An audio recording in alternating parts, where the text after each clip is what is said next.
self-evaluate.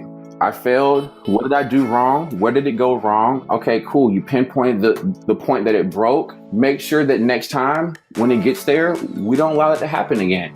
And I think that's where the growth comes from. And that's where you get better as a person, even though the situation may be terrible. Welcome to another episode of Reach Your Prime. I'm Jared Barnes, your host and founder of Prime U. We develop talent within organizations and support individuals in their personal and professional pursuits of excellence. Today, we're going one-on-one with Alvin Hines II, Assistant Athletic Director of Development at Florida Atlantic University. His talent and tenacity as a two-sport athlete first brought him to the American Athletic Conference and College Football Playoff, where Alvin oversaw team operations. Then he was drawn back to campus and joined the University of Missouri before landing his current role at Florida Atlantic. Alvin shares how he translates his two-sport student-athlete experience to his personal life and professional career, all cemented by preparation and self-awareness. He's also pursuing a master's in sports psychology and leadership at Mizzou, but you won't believe which professional team was recruiting Alvin right out of high school. Let's get started.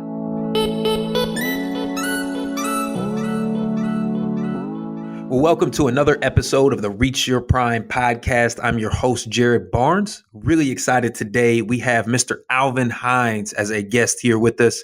Alvin was a two-sport athlete. My goodness, I could barely do one sport, but Alvin was a two-sport athlete and now is just blossoming in his career in collegiate athletics, currently at Florida Atlantic University. But you know what? I don't want to take too much of your time. Alvin, go ahead if you just want to briefly introduce yourself to our audience. First of all, thank you for having me. Very excited to be on the podcast and be able just to share with the audience and yourself just some various things that I've experienced along the way. Though for those who don't know, and as Jared introduced me earlier, my name is Alvin Hines. I play football and baseball at Sanford University in Birmingham, Alabama. And so just being able to have that experience has just been phenomenal. Being a student athlete and obviously being a student has worked well in both aspects of my life. And from there, I was able to go on to take a administrative fellow position at the American Athletic Conference. There, I was overseeing some operational things from postseason championships, to the bigger championships where, talking about men's and women's basketball, but also working with, some Olympic sport championships. And so from there, went to the CFP, was able to the college football playoff and was able to work on the team operations staff there.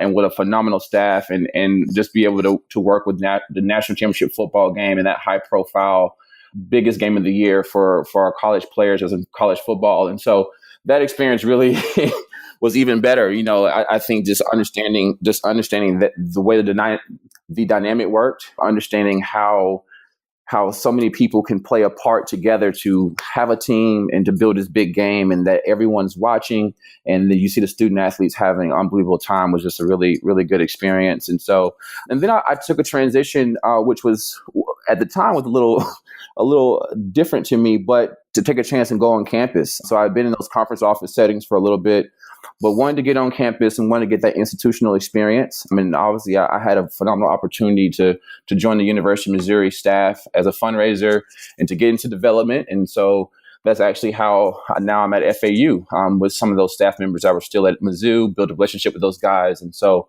obviously they believed enough in me to invite me down to come down to FAU. So that's how I'm here now. Just a little brief, quick synopsis, but I look forward to getting into the weeds and talking a little bit more about it. Absolutely, man. And I know that was brief, but there was a ton in that. So first, let's back up. Let's back up first. Hold on. The only prominent athlete I know now to really be successful at two sports is Kyler Murray at Oklahoma. But walk us through. I think you hear about two sport athletes every once in a while, but very rarely do we actually get to understand that experience. We talk about the student athlete experience and time management and them being busy, but that's with one sport. Alvin, just walk us through kind of your college experience as a two sport athlete. Yeah. Well, the hardest part was figuring out, do you drop one sport? Do you keep playing one? Growing up, I played both. Actually started off with baseball, then got into football right towards the end of middle school.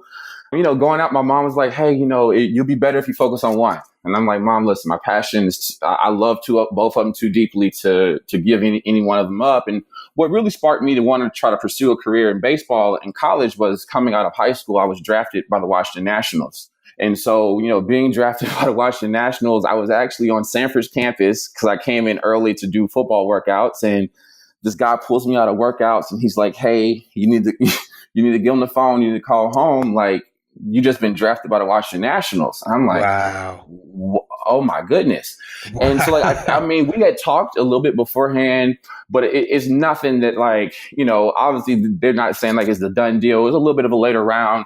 And so that was a really cool experience. That really made me want to definitely continue to play baseball. But in college, I definitely think it's time management, right? Just being able to continuously prioritize, what you're there for, but also have fun while you're doing it. And that's not an easy thing to do. But I think, really teaching or forcing myself to prioritize like what is important today really helped me get through that experience. And so, but just doing both. It was times where I was at football practice, spring ball, and I literally would leave that and go over to the baseball and then join the baseball team at home. And so that, especially if we were at home, but if we're on the road, it all does depend because Coach Sullivan really wasn't going to let me miss too many football practices for baseball. So it definitely was a really cool experience there at Sanford doing both. It was exhausting, but I think it kind of taught me a lot. I can't explain all the things that it taught me from both sports. So I loved it. Man, no, that's incredible. That's incredible. And subtle, quick plug. I was drafted by the Washington Nationals, by the way. No, man, that's incredible, man. So, man, I'm interested, I don't want to, dive too deep into it, but just briefly, what was that, you get the call from the Nationals and now you make this transition.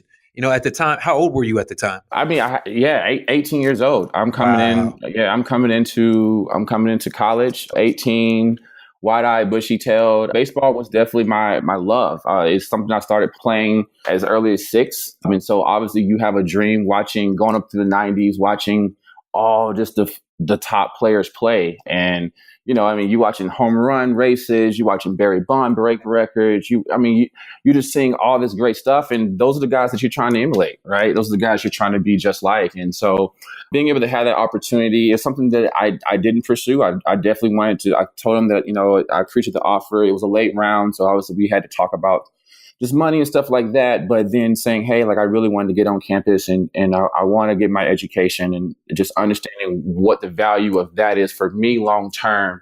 I still can get drafted again.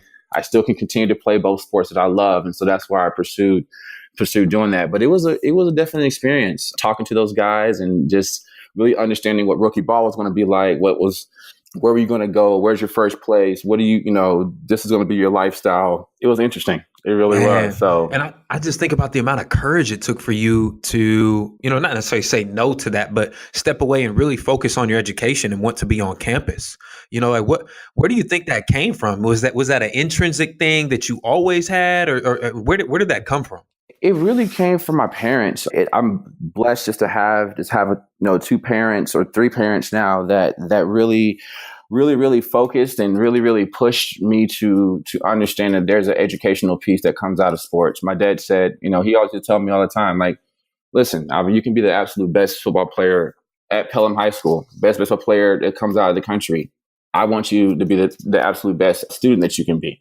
And so I'm going to push you in that area, but I'm going to push you even harder academically. Growing up with that starts to correlate. Hey, you need to think a little bit further. You need to do a little bit more academically. And so understanding okay, I have a good opportunity here to go to school for free, to still play both sports and to get a really top education at Sanford University. I think this is going to be really, really valuable to my life overall than maybe going into rookie ball right now, being a little raw, may not be able to make it, 3-4 years in. What do you look like? What does that look like for you? What's your access to go back to school? A lot of those things were unknown. And so it's kind of like one of those things is when you have the evaluation of opportunity or evaluation of a situation, being able to weigh all the pros and cons, and sometimes having some good wisdom in your corner can help you make the right decision. Because at 18 years old, believe me, man, I did not know it all, or I didn't even know a quarter. I didn't know a quarter of it. You're focused on so many other things, and so really, we can have some educated people some people who really cared about my future and my future endeavors really helped me out in that situation. That's huge, man. And I just want to dive deeper into that a little bit more, just a framework to decision making. I think that sometimes we don't really think about that growing up, and how do we evaluate different opportunities, and especially the monster of recruiting now, where especially, a sport like baseball, a sport like softball, even football, they're recruiting younger and younger and younger, where kids now sometimes may have to make a potentially life altering decision at such a young age, man. You mentioned the mentorship and guidance you had. What else do you think contributed to you having this level-headed decision-making process at such a young age? I mean, I will almost contribute to sports in general. I think that just going through sports, it teaches you so much. And I think that, looking back on it from where I'm at now in life, I think one of the biggest important things, especially as administrators, as coaches, is teaching student athletes on what they're actually experiencing and learning. And I think that is just such a big principle, because you're going through so many things. You're learning quickly how to evaluate an opportunity with running a ball through a hole. Do I have an opportunity to go left or right? Right? Without seeing this pitch out of this guy's hand, is it a curve or is it fast? I got to see that split. I got to make a decision now. But you do that through repetition, but then you also do that through just, sometimes failure, right? Learning how to feel things out. And so I think that with the level-headedness of making that decision, it just came through putting yourselves through a lot of times where, hey, look, I got to make a decision. Let's evaluate what's the best opportunity, long-term, short-term. What's the impact? What's the long-term gain?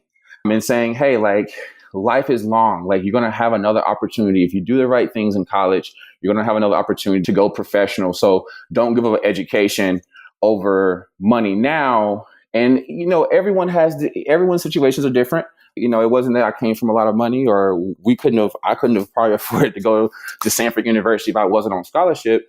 But it was understanding that, hey, you have this opportunity now to really get a great education. So don't miss it. And it was funny coming out of school. One thing that our football coach told us, and this is Pat Sullivan, he said that there's going to be three really important decisions that you're going to make in life. And he said, your first important decision is going to be where you're going to go to school. The next one is going to be who you choose to marry. And your next one is going to be, if you choose to give your life to Christ. Wow. And so It was like, wow, like, okay. So, understanding that the impact of where you go to school or what institution that you do choose is going to have an impact on your life and kind of the trajectory that you go. So just, again, having those people around you, just trying to continue to keep people that, really care about you around you, and really cares about your future around you is positive. That's it, man. And man, just this theme that I'm hearing as you're talking and sharing your perspective, it comes from just a lot of preparation. Being prepared through your experiences, being prepared through other people.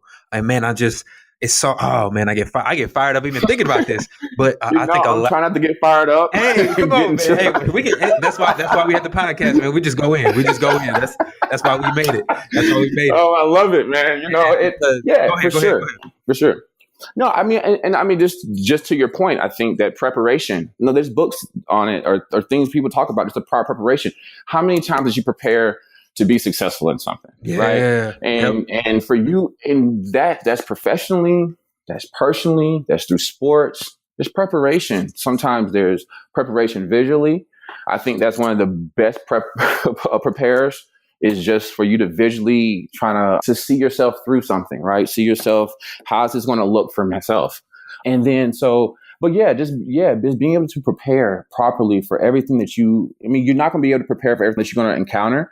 But I think that one thing that you can do is through situations, you can gain resiliency or you can gain nuggets that you're going to need for other situations. And that's preparing you. That's going to prepare you. So I think is being able to take something away from everything that you're experiencing. There's a big takeaway to have, and that's going to be able to prepare you for your next encounter in life, or maybe your next encounter in 5 years. You won't see it maybe next year, but you may see it in year 3, and now you're ready for it because you've already dealt with it. You've already done it before. Man, yes.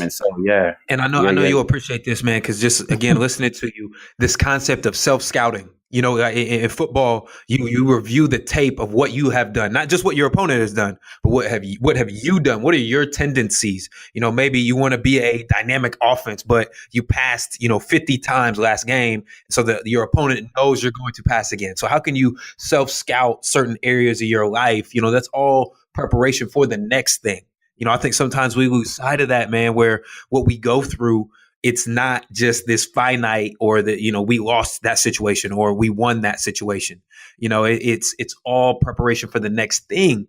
But in that too, my transition point here that I get fired up just thinking sometimes we don't always win. And I think it comes from a lack of preparation, where pressure occurs where there's a lack of preparation.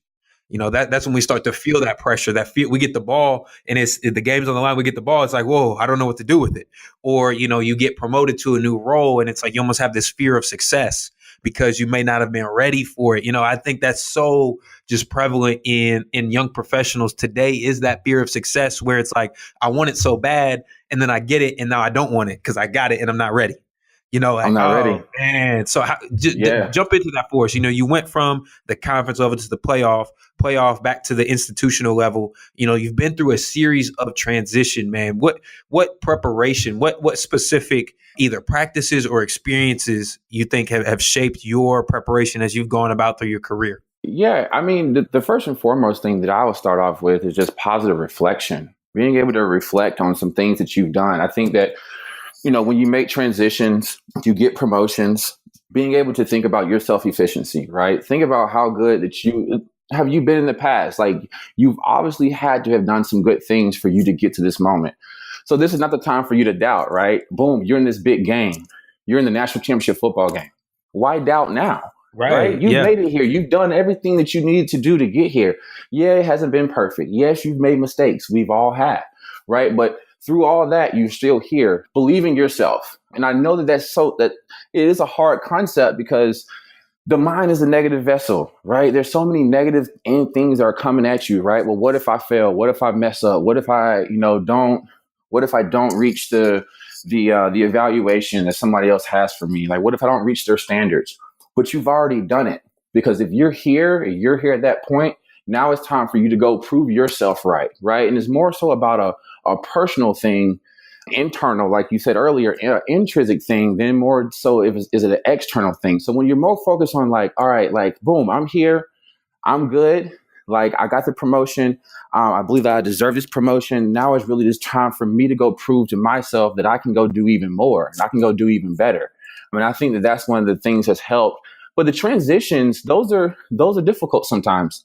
And just understanding, I think that life's about change. There's going to be times where something is not going to be ideal and there's going to be change, and it's understanding a different change process. But one thing that I love about transitions is that you learn. You're able to learn different processes. You're able to learn different people. You're able to learn, different ways institutions do things, different way organizations do things. And all these things are building you professionally and personally for your future. Right. And then that's again, so how you can go back and pull out of the bank. As I always tell myself, you're personally making investments for your future self. And every day, like everything that you do, every situation that you encounter, good or bad, up or down, win or lose, you should take something away positively and negatively, negatively too. Like, hey, I didn't do that very well. Like you said, like watching film. I think watching film in football was one of the best things ever. You can see yourself in the third quarter and your backpedal and how that backpedal was not good, right? Yeah. And so, and you remember at that point in time, I was tired. But then what you can do is the next time you get in the third quarter, you can say, hey, I'm tired, but I need to push. I need to make sure my alignment, assignment are together. I need to make sure my eyes are where they're supposed to be, like, because this is where I failed last time. And now I got better. And so I think that transitions allow you to have some good reflection time, just self-evaluate who you are and what you're doing and yourself. So, man, yeah, because man, it's funny you bring that up, because one of my favorite coaches I ever played and worked for is Coach Kerry Combs. He's now the corners coach for the Tennessee Titans. And he would say to us before every game, he'd hit us in the shoulder pads, look us dead in the eye. And he said, when the foot hits the ball, ain't going to be no secrets out there. there's not going to be any secrets to who prepared. And I was like, thanks for the encouragement, coach. Like you can be scared before the game. But he was so serious though because we prepared. He was saying it's not going to be any secrets about who is better, because we knew we were better. He would always remind us that we were handpicked for that situation. And I think sometimes in our pursuit, we forget that we're qualified because we look outwardly at other people instead of us, not in a egotistical or arrogant way, but in a, self-appreciation, in a, what, man, I have overcome these certain things. And oh man, I think sometimes we lose that, where just our society now, it's very LinkedIn based. It's very resume based. It's very, what credibility do you have? Or, look at this other person and what they've done. So I think just appreciating the things that you've been able to accomplish and comparing it to your potential and your capability, where it's like the comparison is against what you're capable of versus what the other person is doing. That makes sense? Yeah, absolutely. Absolutely. And I do see that was when I've spoken to some groups, and I've definitely talked about that very thing is, make sure that you're comparing the right data points, right? Like, being able to compare, if you're trying to compare yourself, as an assistant director on an income, as the entry point on staff to the deputy AD, like those are not comparable, right? So really what you should be doing is trying to compare yourself to your day before. Like, are you getting better daily?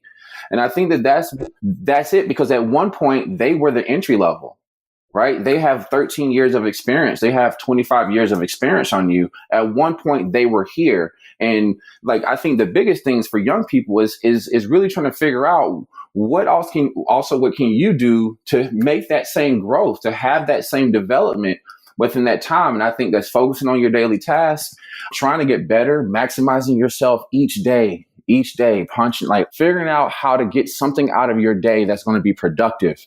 Because every day is not going to be the best, right? Some days we feel really good. Some days we feel really bad. But it's just like being able to continue to do that. And then you will find yourself in a really good position. So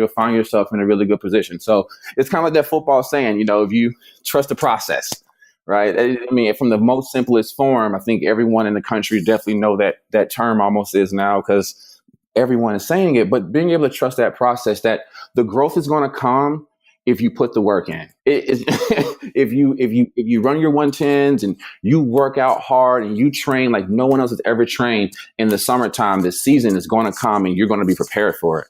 And that's just the same thought process that I take as I try to continue to grow and mature and professionally and personally. I love just continuously do it, man. And I know we use athletic examples a lot because that's what we've been doing our whole lives. But what does that look like for you now as a professional, and especially in a role as assistant AD? What does it look like for you to run those 110s, to be in the weight room, not literally but figuratively? What does that look like for you now? Yeah, I mean, so figuratively, as assistant AD for fundraising, one thing that we do is obviously I'm here to impact student athlete experience.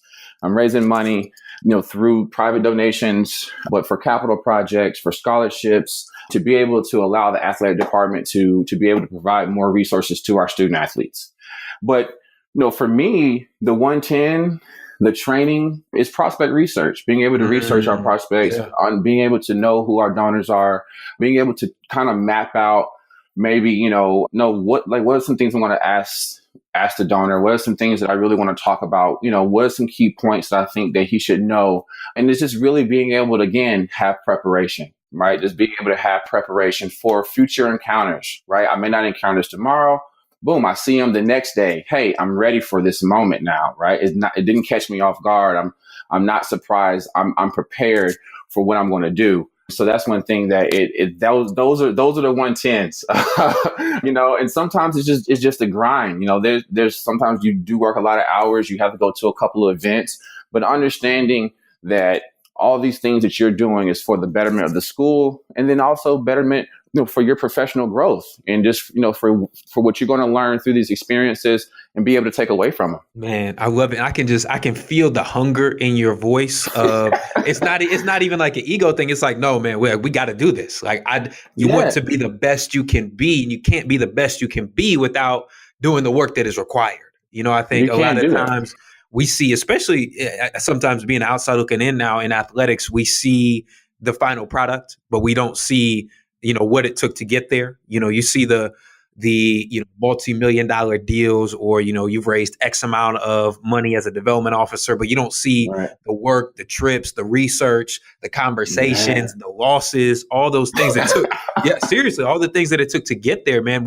If there's one question I love to ask people that sometimes throws people off guard, but I'm interested to hear, man, what do you think has been your biggest failure, and what did you learn from that has benefited you now? Oh man, that's a really, really, really good question. Biggest failure?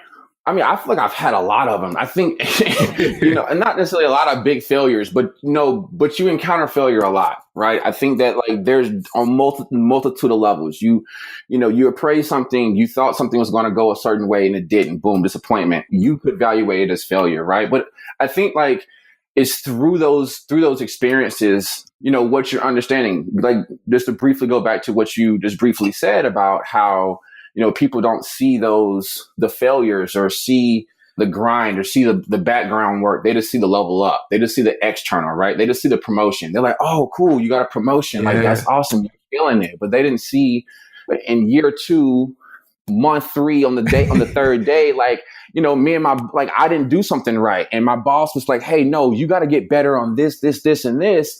And like, you got to take that criticism back and get better. Right. Yeah. And so like, we do correlate it all. But, one of the things I really don't know, like if I have like a really staple is this, what my biggest failures is. I mean, what my biggest failure is. But I think that one thing I can say is that about is overcoming them again is not to always correlate it back to sports, but it's to be coachable in your own self, right? And saying that, okay, self-evaluate. I failed. What did I do wrong? Where did it go wrong? Okay, cool. You pinpoint the point that it broke. Make sure that next time when it gets there, we don't allow it to happen again. And I think that's where the growth comes from. And that's where you get better as a person, even though the situation may be terrible, right? It's like, I mean, I remember distinctly, there's a football game. Me and my cornerback had a communication error. He's thinking it's cover 3. Well, I'm thinking it's cover 3. He's thinking it's cover 2. Somebody doesn't cover the deep half. I already know. He squats. He squats. Da da da da. Somebody runs a little fade route. Next thing you know, it's touchdown. How did that happen? And that was probably, I can say that's probably one of my biggest ones, because it was a homecoming game. Oh man, playing App State. This was like, junior year. We were rolling. We were hot on, and it's like that was a big moment of like, okay, how can you get better, Alvin? That was one of those moments where sometimes you gotta, even a big moment, you just gotta sit still and say, all right, this is what happened. I'm gonna be all right, but how can I get better from this moment? And hold my head up and let's go ahead and push forward.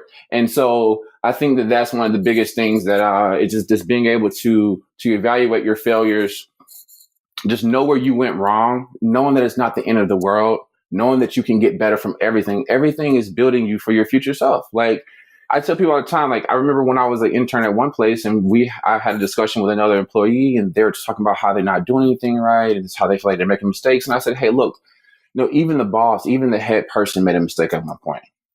He's still here. He's still working. He's grown. Like you got to think about that from the same standpoint of where you're at now. Don't lose the wagon wheels on this bad boy, right? Yeah. Like don't discombobulate on yourself. Don't dwell. I think, don't dwell. Yep. Don't sit in it. Don't sit and soak in it. It's going to be okay. Everyone's made a mistake. People are going to move on. I think that's one of the biggest, that's definitely one of the biggest things from big failures, just learning how to grow from them. Man, I think the other piece too is the older I've gotten, the more I've realized that when we fail, we think the world is watching. In some instances they are watching, and when you make a mistake, it can be some serious consequences. But a lot of the times, man, people forget about it. Like people are so worried about their own lives. they didn't even like, oh, that happened. Like, wow, I didn't even know. Like they totally forgot. Yeah. And so it's like we'll dwell on something, and it's like, I can't believe I did that. I can't believe I did that. And then you talk to somebody about it, like, oh, I didn't even know that happened. It's like I can point back time and time again on things that I have lost sleep over, that I have had late night ice cream over, that nobody even remembered. And it's like putting it in perspective, man. So you said that you hit that point of not dwelling, but also, another piece that again I just heard you say informally was not pointing the finger either. It's like, okay, what did I do wrong? Because no one's perfect, and there are multiple pieces to this puzzle. What was my piece? How can I own my piece, man? And so, no, that's great. That's great. And I know we're getting close on our time here, man. And I really want to not only know your professional experiences, but I want our listeners to know more about just you, Alvin, the person, man. So out of every, all these experiences we've talked about here on our time together on the show, what do you know now that you didn't know as that 18-year-old kid, who had just gone back to school at Samford, kind of decided not to pursue that opportunity in baseball, and now you're back on campus? What do you know now that you didn't know then? One of the biggest things that I know now, and you guys might have to give me a second just to get all my thoughts together, because you have so many things that you want to say. Yeah. So no, I want to make sure that I definitely flow it out in a good manner. But one of the things that I definitely think that I know now that I didn't know then, it is understanding that life and professional is an ongoing development, right? Coming out of school, you want so much, right? You graduate, you have a degree, you feel like you're owed everything. You're not owed anything. Nothing, like no one owes you anything. And so one of the biggest things that I've learned is that if you want it, you're going to have to go get it, right? There's definitely a little, there's definitely a few people that are going to be allowed, they're going to have access to something, or they're going to be handed something. And that's good. Tip your hat to them, right? Those are situations that happen and you just didn't have that favor in that moment, which is cool. But understanding that you're not guaranteed anything. And so anything that you're going to want, you're going to have to work for. Mm. And you need to have the mentality of saying, hey, I'm willing to work for this because this is what I want. Because sometimes I feel like, especially in college, you can just get into this mindset because you're kind of in a protective bubble. You know what I mean? You're in school, everything, your routine is your routine. Like everything is kind of not necessarily given to you, but really in a close proximity. But where, no, you got to reach out to someone. You got to speak up. You got to go communicate. You have to go follow up for that job interview. You have to go put your best foot forward. And so you have to go prepare for the things that you're wanting to get in life. And so I think that was really one of the biggest things that I know now, that, you just kind of have this weird thought about it going into college. Like, oh, well, boom, I got here. This is given to me, books, this, that. Where now it's like, no, like you really are going to have to work for all of those things. But I think one of the biggest things is what you talked about was perspective.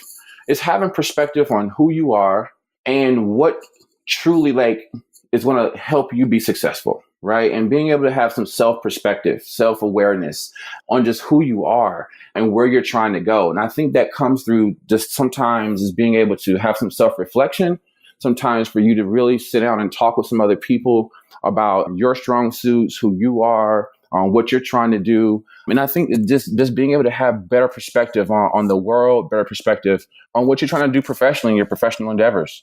And I think that just growing in that aspect, I think really has helped me now that I've graduated and I've moved on to my professional career. I love it, man. I love it. And you hit a point I just want to take just these few last minutes to dive deeper into, and that self-discovery, man. I think sometimes, especially athletes, we go through so many experiences so quickly.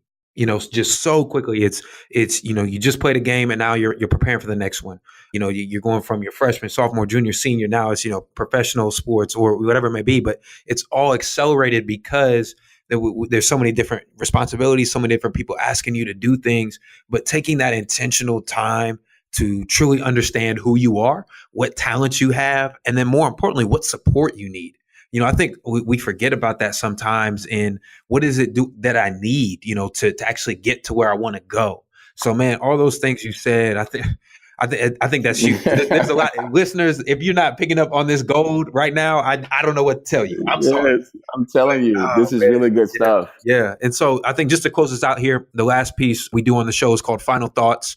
It really just, I turn it over to you. Anything you want to share, whether it's a project you're working on now at FAU, any insight to what, your role now, or anything you'd like to share just to our audience. Yeah, I think that one thing that I will share is for the audience is definitely continuously put yourself in an opportunity to grow. And I know that I think I've used that word. It's kind of probably my common word that I've used, because currently right now I'm in my master's degree program, final semester, sports psychology and leadership, at the University of Missouri. And one thing is just really, really consistently, one thing that I've learned in professional development, personal development, is putting yourselves in positions to be uncomfortable. That's huge. I think that because in those moments, there is so much growth, there's learning, right? And so there was times where, when I was younger in my first few jobs, like I'm asking people what they're doing. I'm asking people why, the question why. And I think finding out the question why sometimes tells you so much more than just a quick little snapshot that you see, right? You understand desire, you understand passion, you understand the bigger vision, the overall purpose, and all of those things, those little four bubbles can allow you to have a better perspective. And so I think that sometimes putting yourself, continuously look for ways that you can grow. And that's how you're going to really get to where you need to be. Because what I've found that sometimes it's the other situations. It's sometimes you think that, okay, well, while I'm at work and I'm encountering this at work, but it's really like the external things that you do outside of work that really helps build you for what you need to do while you're at work. Yeah. It's the failures outside of work personally, or it's the situations that you encountered in your past that all really now can encompass you to be the best individual that you can be. So I think that continuously trying to find ways to make yourself uncomfortable, learn new things, and I believe that just helps your overall development as a person, professionally and personally. I think there's so many good things. I think about, especially like from an athlete standpoint, from a student standpoint, that courage you talked about earlier, right? That courage that it took for you to walk between the white lines when the lights are on. That courage it took for you to take that field, the courage it took for you to get back up off the field after you missed a tackle, or go back into your classroom after you didn't do well on that test. All those things are the same things that you're going to need to be successful in life. They're not any different. You just got to channel them in a different area. And so that's one thing I would just say is, like, take all your experiences. Sometimes take the time to be reflective of what you've overcome, how you've overcame it, the fact that there's been problems in your life, there's been situations, mishaps, mistakes, failures, but it didn't define you. You're here now. Look at where you're at, right? And so understanding that the next time you encounter one, to evaluate it, okay, it's a problem. It's not the end of the world. I can overcome it. I'm going to learn from it, and I'm going to get better. And I think that continuously doing that with your mind has allowed me just to continuously have perseverance. And that's going to be the long-term game, right? 80% of it is just showing back up. Man. Yeah. That's 80% of it, right? Showing back up with a good attitude. Hey, like, yesterday was bad. Yesterday I didn't do my best. Yesterday I didn't, I said the wrong thing, but I learned from that moment. I learned from it. I've said something wrong to a donor before in my 3-4 years, and it really wasn't received well. Well, now I realized that, hey, like, in reflective moment, I gave a good faith effort. That just was the wrong choice of words. I'm not a bad development officer. I can just get better. And so I think that those are some things that I've truly learned so far. So. And I just want to close here where it's a piece that I dived into before, is this shame versus guilt piece, where it's, man, I made a mistake and I feel bad about that, versus I said something wrong to a donor and I'm a bad person. I am a bad, development officer. Yes. It was the mistake was bad. You weren't bad. So I think it's beginning to have that separation. I think we sometimes lose that because it's this performance mindset, how we're wired as competitors, and we want to be excellent and reach that, perfection, or reach this state that we see in our minds. But being able to separate that, the shame or the guilt that we face, and really see it for what it is versus how we may feel in the direct moment. You know what I'm saying? Right. Oh, right. Man. Yeah. Whether it's on the football field or in meeting with the donor, or you name it, Yeah. And again, there it goes again. It's being able to have perspective, being able to take yourself out of the moment. I feel like it's really important for you sometimes to be able to remove yourself from the moment. Even though it's crazy, it's chaos, remove yourself from the moment. See the big 3,000 aerial view. What is actually happening? What is the true importance and impact of the situation? Is it heavy? If it's not, then okay, like, don't allow it to blow up into a big situation. It's going to be okay, And if it is, take action now. Take action now. Call now. Call right now. Stop the bleeding. Say, hey, I made a mistake. This wasn't correct. This is not the way that I wanted to do it. I'm sorry, for whatever happened. I mean, I think that, one thing you said is progress. And it just jogged this really quick quote that I always tell myself, because I heard it a few weeks ago on a different podcast, but it's progress over perfection. Understanding that it is an ongoing work of art. It's an ongoing thing. So you're like, one day is not going to be perfect. So make progress over trying to be perfect every time. Just make progress. That's it, man. That's it. And you mentioned that piece of owning your mistakes too. Earlier in my career, if I made a mistake, I might wanted to wait until either coach saw it on film or it came up in a staff meeting or something like that. Where now it's like, if I make a mistake, I'm the first one to own it. You know what? That's my apologies for the miscommunication. Absolutely. What do I need to do to resolve this situation? Yeah. What adjustments need to be made versus letting it just sit, and I think that it comes from just reps, it comes from that experience and that confidence and being able to look back, man. But, oh man, this is all great stuff. No, it's really good stuff. Like you said, owning your mistakes. I think sometimes being able to even laugh at them. There's times where I do something now. And, and I think that definitely comes from, like you said, the confidence, being a part of a team, having been through some failure, again, and this understanding that, hey, it's not the end of the world, right? Like this guy, not saying that Eric, like you want to admit being shook, but somebody got you before, right? Someone got you. And at your best, at your best, you know what I mean? Where you were on and someone got you and you got to say, hey, I'm going to laugh at this, because in the end of the day, I know that one thing I did get, even though my pride ain't probably the highest, I got better. That's it. And I know, I know what to look for now. Like, even though, I didn't necessarily gain from it, now I know, hey, these guys may set me up to go in, or hey, and so now you really are still building positive things in your life, even though you're going through a negative experience. And that's the thing that you got to have that perspective and, be able to have that reflective piece to say, hey, like, things are going to be great. Like, I'm going to be all right.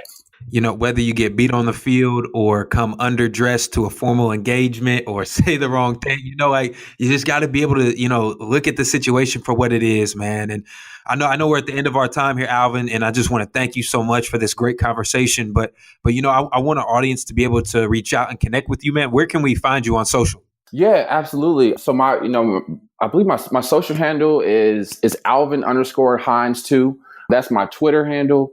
And then I believe that my Instagram is Hines_2. And then Alvin Hines on Facebook. So social, and then LinkedIn definitely can connect with me, Alvin Hines II. So I'm on all platforms. Definitely connect with me. We'd love to reach out and talk more things. I wish we had more time because, Jared, I mean, as you keep asking questions, thoughts keep coming. But I really appreciate you guys having me on your podcast today. And I really look forward to sharing with more people in the future. And I hope that some people got some stuff out of this and that they become more positive and build some resiliency for their future and something helped them today. So that's what I really hope to happen. Man, thank you, Alvin. I already know we're going to have you back. We got to have a part 2 to this. This was too good to have just one part. We got to have a part 2. But Alvin, thank you so much for joining us on the show today. All right. Thanks so much, Jared. Talk to you guys soon. Just to recap, here's 3 things. When evaluating opportunities, you've got to understand the impact and the long-term gain. But just like a baseball coming at you, you've got to do it fast. Take lessons from everything you do and your experiences, positive and negative. That will prepare you for future encounters and situations in your life.